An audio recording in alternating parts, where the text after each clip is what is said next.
Cette vidéo comporte tous les commentaires d'études sur les versets disponibles dans la Bible d'études Esprit et Vie, dans Luc chapitre 7. Verset 9. Une aussi grande foi. Voir Matthieu 8 verset 10 note. Verset 13. Ému de compassion pour elle. La compassion de Jésus pour cette veuve montre que Dieu aime les veuves et les personnes seules de ce monde et prend soin d'elles d'une manière particulière. L'Écriture enseigne les vérités suivantes à ce sujet. Premièrement, Dieu est le Père des orphelins et le défenseur des veuves, Psaume 68 verset 6, note. Il bénéficie de ses soins particuliers et de sa protection, Exode 22 versets 22 à 23, Deutéronome 10 verset 18, Psaume 146 verset 9, Proverbe 15 verset 25.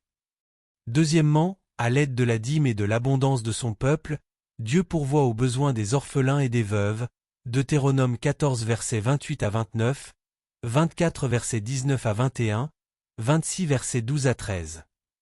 Troisièmement, il bénit ceux qui les aident et les honorent, Ésaïe 1 verset 17 et verset 19. Jérémie 7 versets 6 à 7, 22 versets 3 à 4.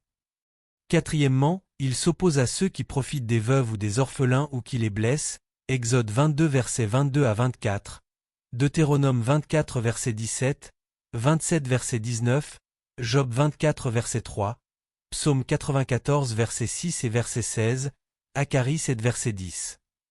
Cinquièmement, les veuves sont l'objet de la tendresse, de l'amour et de la compassion de Dieu, versets 11 à 17, 18 versets 2 à 8, 21 versets 2 à 4, Marc 12 versets 42 à 43. Sixièmement, l'Église primitive faisait du soin des veuves une priorité, Actes 6 versets 1 à 6. Septièmement, l'un des aspects de la vraie foi consiste à s'occuper des orphelins et des veuves dans leur détresse, Jacques 1 verset 27, voir 1 Timothée 5 versets 3 à 8. Verset 24. Un roseau agité. Voir Matthieu 11 verset 7, note. Verset 28. Jean. Voir Matthieu 11 verset 11, note. Verset 38. Elle pleurait. Par amour pour Jésus, cette femme mouille les pieds de ce dernier de ses larmes. Le fait de pleurer peut être une expression de chagrin ou bien de reconnaissance et d'amour pour Christ. Premièrement, en pleurant dans la prière et la foi, les croyants expriment devant Dieu ce qu'ils ont dans le cœur. De telles larmes constituent une offrande et un service envers lui, versets 37 à 50, Psaume 126 versets 5 à 6, Jérémie 9 verset 1, 14 verset 17, 31 verset 15 à 16, Actes 20 verset 19 et verset 31, 2 Corinthiens 2 verset 4, voir Néhémie 8 verset 9, note.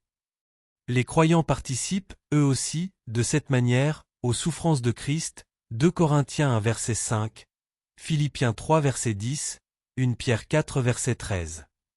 Deuxièmement, Christ a pleuré, alors qu'il priait, et il a été exaucé, Hébreux 5 verset 7. De même, l'apôtre Paul a servi le Seigneur en versant de nombreuses larmes, Actes 20 verset 19, 2 Corinthiens 2 verset 4.